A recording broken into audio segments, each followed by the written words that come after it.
Alaikum, welcome to new lecture. In this lecture, we will discuss dietetic history. In previous lectures, I said we will also discuss the difference between nutrition and dietetics in next lecture. So dietetics means the dietary treatment of any particular disease. But in nutrition, it simply involves benefits of particular food ingredient. So if you are studying in BS or MPhil or any kind of degree and you don't have any practical experience like internship, then you are nutritionist.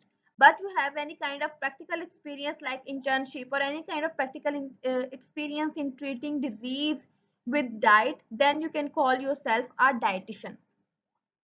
Okay, so let's move on to our today's lecture, which is dietetic history.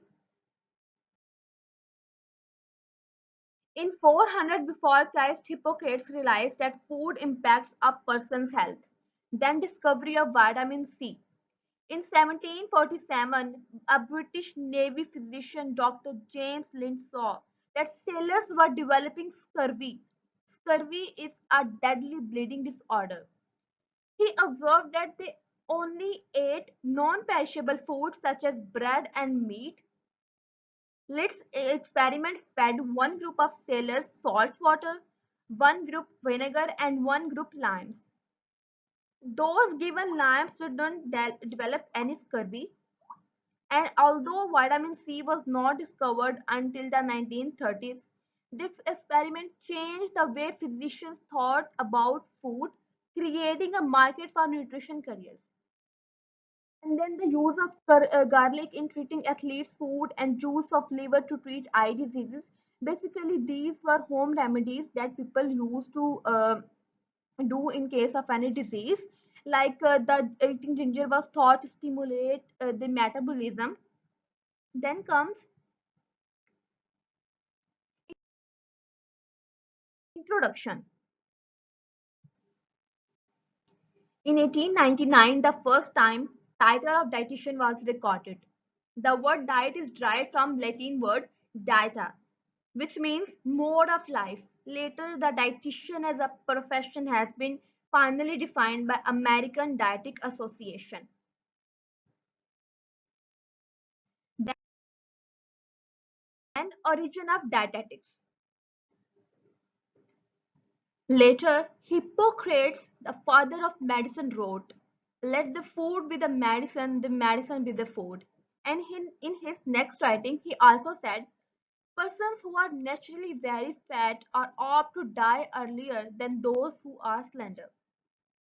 And then the famous physiologist Plato made frequent references to diet.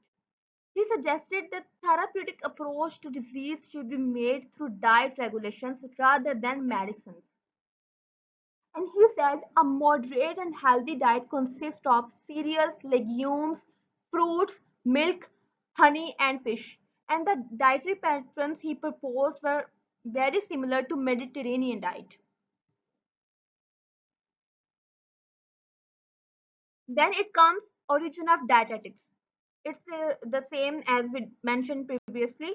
A first Roman physician and anatomist, physiologist, and a fruitful writer, Galen, was one of the believers in diet, and he said, "Health depends chiefly on choices of food."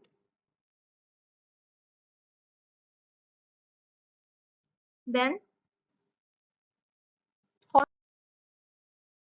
hospital dietetics. Hospital dietetics basically appeared in 12th century as shown in the records of a history of St. Bartholomew's Hospital in London. This hospital was the oldest British hospital established in 1123.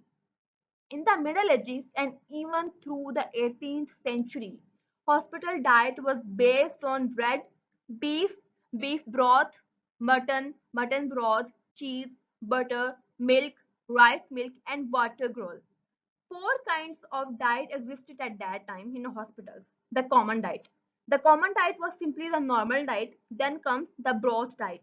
The broth diet was the same as the common diet but without any meat. Then the thin or fever diet. The thin or fever diet did not include meat, butter, and consisted of one pint of milk, sago, or rice as prescribed and barely water. Then the milk diet. The milk diet consisted of milk porridge, bread, milk, sago, or rice as prescribed, barley water, butter, and bread pudding. At that time, most of the other hospitals in London used the same terms to describe their diets, with some including such terms as full, middle, and low diet, and spoon or fever diet, and etc. By the earlier part of 20th century, therapeutics diet had become more common and were usually named after the physicians who prescribed them. Like CP diet. CP was a physician. Then disease of dietary origin. Major progresses in dietetics was made when vitamins and minerals discovered. Green sickness, iron deficiency, anemia. The most commonly occurring type of anemia in many parts of the world today was described in 17th century as the green sickness and was treated either with herbs or iron preparations. Then the history of goiter. The early history of goiter, a disease characterized by a swelling at the front of neck and the iodine used to treat goiter. Most of the vitamins were discovered in 19th and 20th century. Labeling of vitamins was done according to the sequence of discovery. Like at that time, factor term was used to describe vitamins. Factor A means vitamin A found in leaves and the deficiency of which resulted in ophthalmia. Ophthalmia basically is an kind of eye disease. And then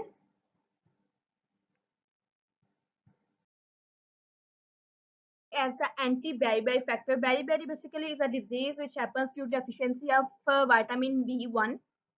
So factor B are cure for the deficiency absorbed in rice-eating countries, parts of Japan and China, India, etc. And then comes riboflavin. Discovery of riboflavin was recorded in 1935 to save some dogs that had collapsed with a prior condition of yellow liver. Yellow liver is a condition with marked fatty infiltration and which happens due to deficiency of riboflavin, vitamin B2. Discovery of pantothenic acid and B6 and biotin were added to the list of water-soluble vitamins in 1937. Then discovery of vitamin D was recorded in 1924. And discovery of vitamin C, but basically the letter C had already been given to anti-scorbutic vitamin isolated by the Albert St. George from lemons in 1928.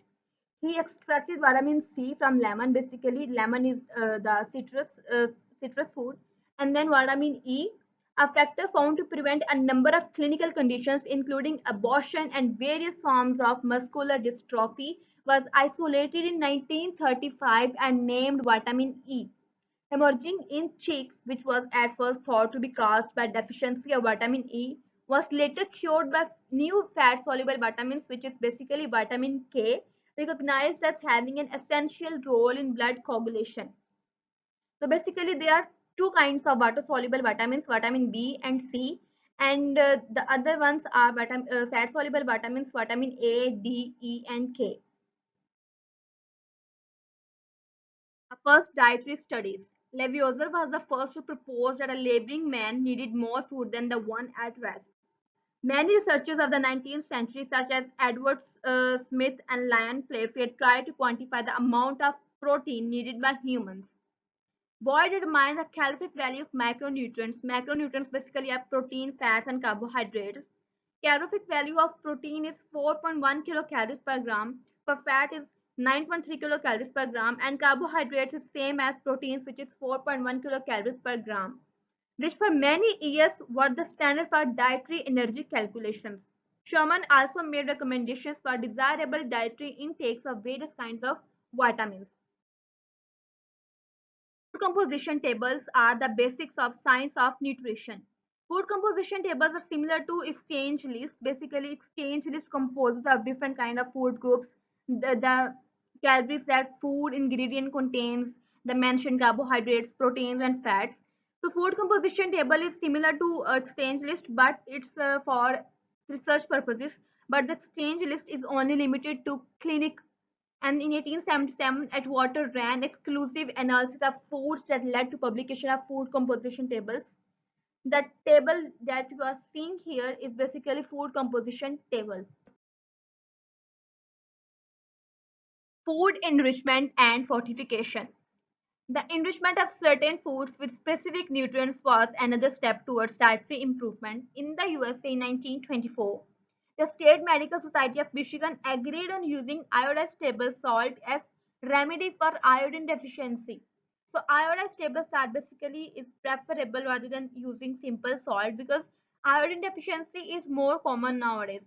So we can cover our iodine deficiency by using iodized table salt. After the approval of salt iodization and addition of vitamin D to milk, fortification of margarine with vitamin A and addition of calcium and iron to cereals were also approved. Rise of dietetic profession. Florence Nightingale, founder of nursing profession, was designated the first hospital dietitian. She said, "You cannot diet a patient from a book. You can't make up the human body as you would a prescription."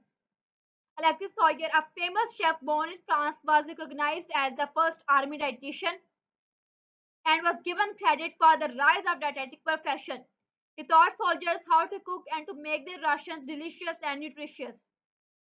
After his return to London at the request of Miss Nightingale, he organized schools of hospital cookery, planned kitchens and journal diets, and wrote a booklet on the preparation of diet for the sick soldiers, which was adopted by military hospitals. During Sawyer's time and despite his leadership, dietetics was still considered a woman's profession. In the Second World War, they served not only as dietitians in military services but also in civilian positions. Later, in different countries, dietitians started their work on meal preparation in also different country categories. Like Sarah Tyson was the first American dietitian, and now dietitian is a proper career internationally. Next comes job opportunities. Like when you have completed your degree, what kind of job opportunities you would get? In public sector, you would get a job in public health departments, in NGOs. As a motivational speaker, you can pursue your career. And then in private sector, you can get a job in multinational companies, in food industries, in pharmaceutical companies. You can get a job in catering services, in healthcare centers. So basically, there are numerous options that you can get after completing your degree to pursue your career. So that's all for today. Thank you so much. Allah Hafiz.